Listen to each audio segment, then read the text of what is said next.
एक करे एकादशी, एक करे रोजा, दिल में किसी ने नहीं खोजा। एक जाए मक्का, एक जाए काशी, दोनों के गले में पड़ गई फांसी। एक मक्का मदीना जाता है और एक काशी में जाता है। तो कबीर साहब कहते हैं एक जाए मक्का, एक जाए काशी, दोनों के गले में पड़ गई फांसी। कहे कबीर सुन रे नर भोंदू। अब इसमें कोई भोंदू तो नहीं है, मैं नहीं कह रही हूँ, मेरी हिम्मत नहीं, कबीर साहब कह रहे, उसको मैं नकल करके कह रही हूँ। कहे कबीर सुन रे नर भोंदू, ये बोलनहार तुरक के हिंदू। ये बोलने वाली जो आत्मा तत्व है ये हिंदू है कि तुरक है। एक जगह हम लोग घूम रहे थे, कहा कि भाई जी आपकी कहीं जात है? हमसे पूछा, मैंने कहा कि मेरी जात। आदमी भी जान रहा था, मैं भी जान रही थी, पर मुझे तो कहीं नहीं था।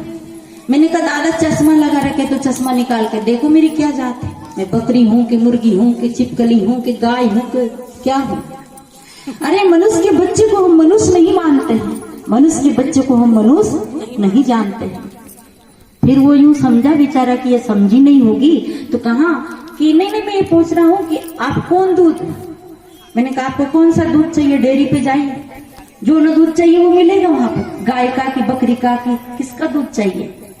आदमी जात पूछता, कबीर साहब कहते जात ना पूछो साधु की, पूछ लीजिए ज्ञान। मोल करो तलवार का, पड़ा रहने दीजिए ज्ञान।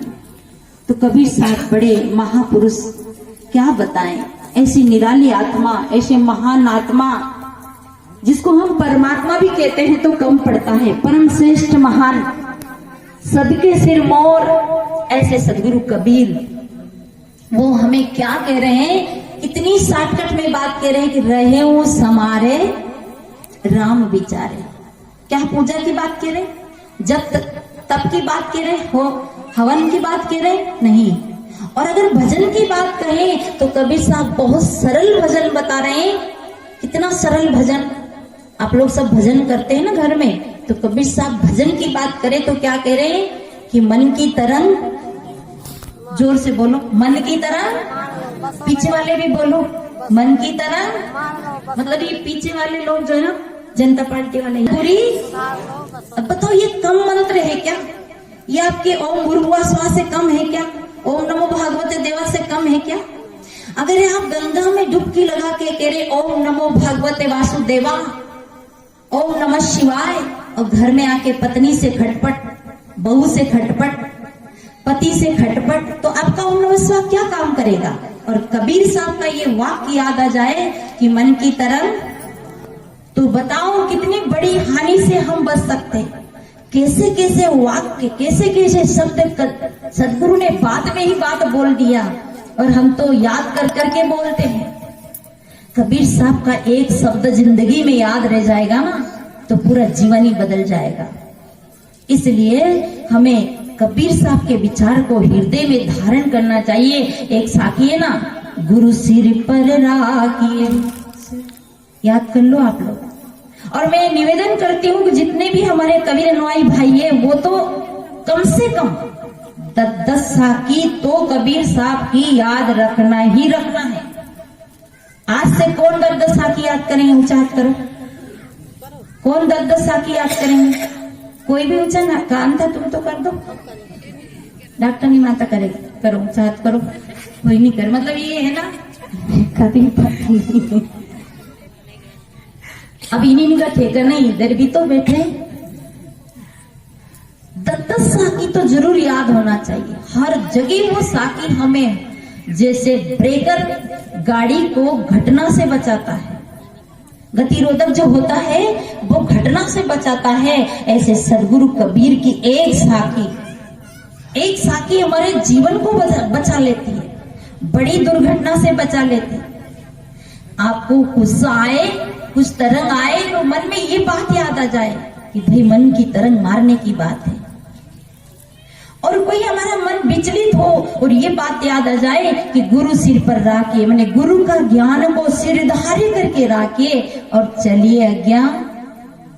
चलिए अज्ञा माए। फिर कबीर साहब क्या करें, कहे कबीर छाप लगा रहे कि उस दास को, उस बंदे को 3 लोक में डर क्योंकि वो जब गुरु आज्ञा में चलेगा तो पाप कहाँ करेगा, गलत कर्म कहाँ करेगा, चोरी हिंसा बेईमानी कहाँ करेगा, क्योंकि सदगुरु का जो विचार है वो दया के सागर है, दया क्षमाशील संतोष के सागर है, और वही सागर में हमें भी मंजन कराते हैं। इसलिए उनकी एक साखी भी हमारे लिए पूरा जीवन बदल देती है। और भी कहते हैं ना, गुरु बसे बनारस शीस समुंदर तीर, बिसराए बिसरे नहीं जो गुण होए शरीर। गुरु भले ही बनारस में रहे, गुरु भले काशी दामाखेड़ा बुरहानपुर इलाहाबाद रहे, परंतु उनका विचार हमारे हृदय में रहे तो गुरु का ज्ञान ही अमर है। उनका शरीर अमर है कि नहीं है मुझे पूरा पता नहीं, परंतु आत्मा जो सायब है वो अमर अविनाशी है और उनका ज्ञान अमर है। इसलिए हमें उन बातों को याद रखना होगा। तो मैं निवेदन कर रही थी कि रहे उस समारे, कितनी अच्छी एक पंक्ति। और फिर क्या करें, राम विचारे। देखिए राम का शब्द पीछे आया, पहले क्या आया, रहे हूं समारे। अब जब आप मन से, तन से, वचन से, कर्म से, विचारों से जब संभल गए तो राम तो फिर आप है ही। फिर राम आपसे दूर नहीं, साहेब आपसे दूर नहीं, पर पहला काम क्या करना है, रहे हूं समारे, यानी स्वयं संभलो और दूसरे को संभालो। पहले अपनी वाणी को संभालो। द्रौपदी ने एक बार वाणी नहीं संभाली, एक बार की अशुद्ध वाणी ने द्रौपदी के जीवन में खतरा पैदा कर दिया। क्या कहा था, अंधे की औलाद अंधी होती है, तो उसी का परिणाम द्रौपदी को भोगना पड़ा। वाणी अगर नहीं संभालेंगे तो बहुत बड़ी गड़बड़ी हो जाएगी। और ये आंखें है ना, ये आंखें भी संभाले, क्योंकि ये आंखें भी बहुत बड़ा खतरा पैदा करती है, ध्यान देंगे। इसलिए आंखें भी संभाले। आंखें में बड़ा परिवर्तन आता है। यही आंखें दया दृष्टि बन जाती है, यही आंखें करुणा दृष्टि बन जाती है, और यही आंखें दोष दृष्टि बन जाती है।